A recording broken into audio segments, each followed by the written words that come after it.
డబ్బు, అనారోగ్యం, ఉద్యోగం, వ్యాపారం, అప్పులతో బాధపడుతున్నారా? మీకోసమే లాంచ్ యువర్ ఫ్యూచర్ ప్రోగ్రామ్.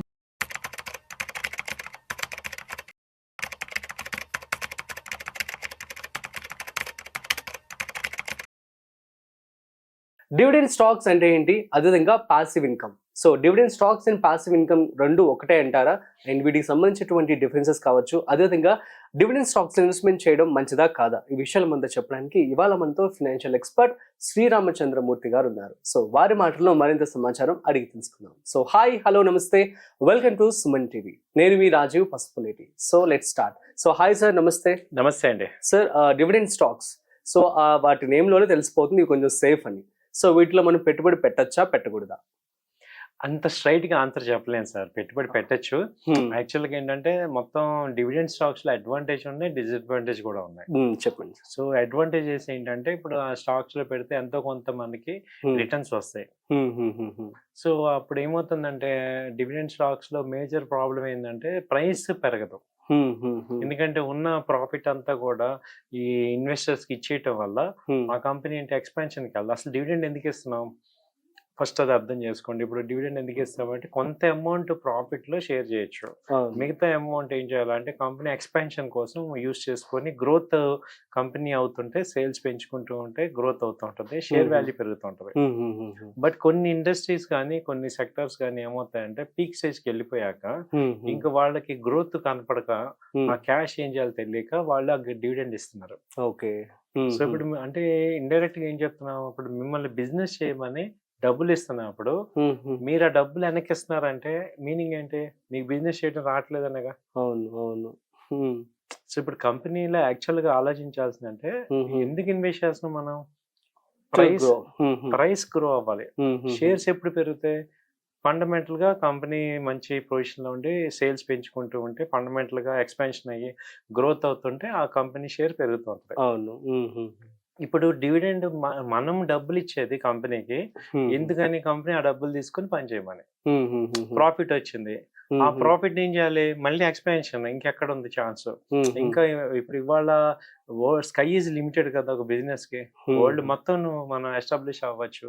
అలాంటిది అవ్వకుండా నువ్వు మళ్ళీ డబ్బులు వెనక్కిస్తున్నావు అంటే ఒక పాయింట్ లో ఏంటి, సో మీరు బిజినెస్ అంతవరకు లిమిట్ చేసుకుంటున్నారు. అవును.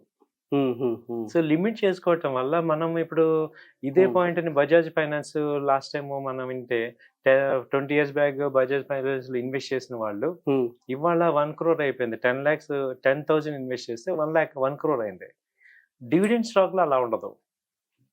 సో డివిడెండ్ స్టాక్ లో ఏమవుతుందంటే కొంత అమౌంట్ అదే కంపెనీ షేర్ వాల్యూ, ఇప్పుడు వాళ్ళు ఏంటి బిజినెస్ పెరగదు, పెంచుకోరు, ఉన్న బిజినెస్ ని ప్రాఫిట్స్ ఇచ్చేస్తుంటారు కాబట్టి రీఇన్వెస్ట్మెంట్ ఉండదు, ఎక్స్పాన్షన్ ఉండదు. అదొకటి మాత్రం ఆలోచించాలి. ఓకే. మనం నిజంగా వెల్త్ క్రియేషన్, ఇప్పుడు నేను పెట్టిన కాంపౌండింగ్ సిఏజిఆర్ రావాలి అంటే మాత్రం డివిడెండ్ స్టాక్స్ చూస్ చేసుకోకూడదు. అవునా? ఓకే. నాకు ప్యాసివ్ ఇన్కమ్, ఇప్పుడు ఆ కంపెనీ మైండ్ సెట్ లో మనం ఉన్నాం అనుకోండి, ఓకే ఈ కంపెనీ బాగానే ఉంది, ఈ కంపెనీ గ్రోత్ ఉంది, ఈ కంపెనీ ఇంతవరకే గ్రోత్ ఉండదు, సేల్స్ రెగ్యులర్ గా ఒక మోడరేట్ సేల్స్ ఉంటాయి, పాజిటివ్ లో కొంత ప్రాఫిట్ మాత్రమే వస్తుంటది అనుకుంటే చాలా. నాకు ఇన్వెస్ట్మెంట్ కి రిటర్న్ చాలా సాటిస్ఫైడ్ కస్టమర్ ఏమో, ఇన్వెస్టర్ ఏమో డివిడెండ్ స్టాక్స్ కి వెళ్ళాలి. సో వెల్త్ క్రియేట్ కస్టమర్ ఈ డివిడెండ్ స్టాక్స్ కాకుండా వాల్యూ స్టాక్స్ కి వెళ్ళాలి. Okay, okay. Growth oriented stocks, ఇది డిఫరెన్స్. ఓకే. సో ఏమైనా కొన్ని షేర్ చేయండి సార్ డివిడెండ్ స్టాక్స్, మీరు లైవ్ ఎగ్జాంపుల్స్. మేజర్ గా వేదాంత ఎప్పుడు డివిడెండ్ ఇస్తుంటది, సెయిల్ ఎప్పుడు ఇస్తుంది, గెయిల్ ఇస్తుంది. సో పిఎస్యు స్టాక్స్ మేజర్ గా ఇస్తుంటాయి, బ్యాంకింగ్ స్టాక్స్ అన్ని ఇస్తుంటాయి, కెనరా బ్యాంక్ ఇవన్నీ ఇస్తాయి అనమాట. అయితే వీటికి షేర్ గ్రోత్ ఉండదు. అవును. Okay.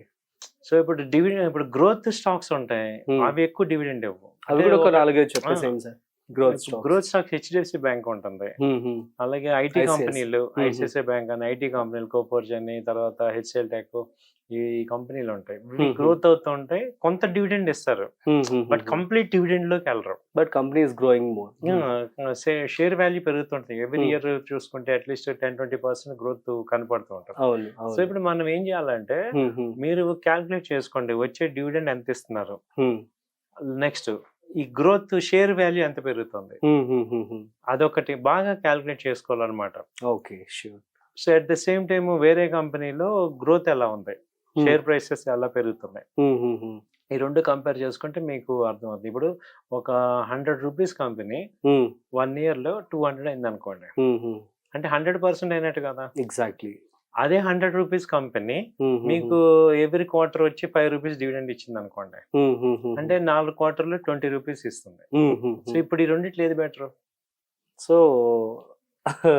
First company better. Better కాబట్టి డివిడెండ్ ఇచ్చే వాళ్ళ ఓన్లీ డివిడెండ్ ఆలోచించే వాళ్ళు ఈ లాజిక్ ఆలోచించాలి. ఓకే. ఓకే. సో సో ఇప్పుడు నా సజెషన్ ఏంటంటే ఓకే అట్లీస్ట్ ఒక 50% అన్నా ఈ రెండింటికి స్ప్లిట్ చేసుకోండి. ఓకే. ఓకే. సో ఇప్పుడు మీరు Set ఎటు side ఉంటారు. డివిడెండ్ ఉండాలి. పోనీ ఇప్పుడు అదే కంపెనీ మార్కెట్ కొలాప్స్ అయినప్పుడు ఇది తగ్గినా సో ఇప్పుడు మీరు ఒక 50% అటు ఇటు పెట్టుకోవడం అనేది ఇంపార్టెంట్. ఇప్పుడు ఓన్లీ స్ట్రాటజీ ఒకటే స్ట్రాటజీ మీద ఉందామంటే అవ్వట్లా. ఇప్పుడు ఈ గ్రోత్ ఏమవుతుంది ఒక్కోసారి తగ్గచ్చు ఛాన్స్ ఉంది కాబట్టి అవును. మనం ఏం చేయాలంటే మనం బైఫర్కేట్ చేయండి. ఒక 50% ఇటు పెట్టుకోండి, 50% ఇటు పెట్టుకోండి. Okay. Super sir. Thank you so much. So guys అర్థమైంది కదా, డివిడెండ్ స్టాక్స్ అనేవి సెక్యూర్డ్ గా ఉంటాయి. కాకపోతే ఏంటంటే మీరు లాంగ్ టర్మ్ లో కనుక రిటర్న్స్ రావాలి అనుకున్నట్లయితే సో అవి మీకు కొంచెం కష్టమనే చెప్తున్నారు శ్రీరామ్ చంద్రమూర్తి గారు. సో మీ అందరికి అర్థమైందని చెప్పనుకుంటున్నాను. ఏమైనా డౌట్స్ ఉంటే కామెంట్ చేయండి, మేము మీకు రిప్లై ఇస్తాము. That's it. సో మరొక ఇంట్రెస్టింగ్ కాంటెంట్ తో మళ్ళీ కలుద్దాం. అంతవరకు చూస్తూనే ఉండండి సుమన్ టీవీ.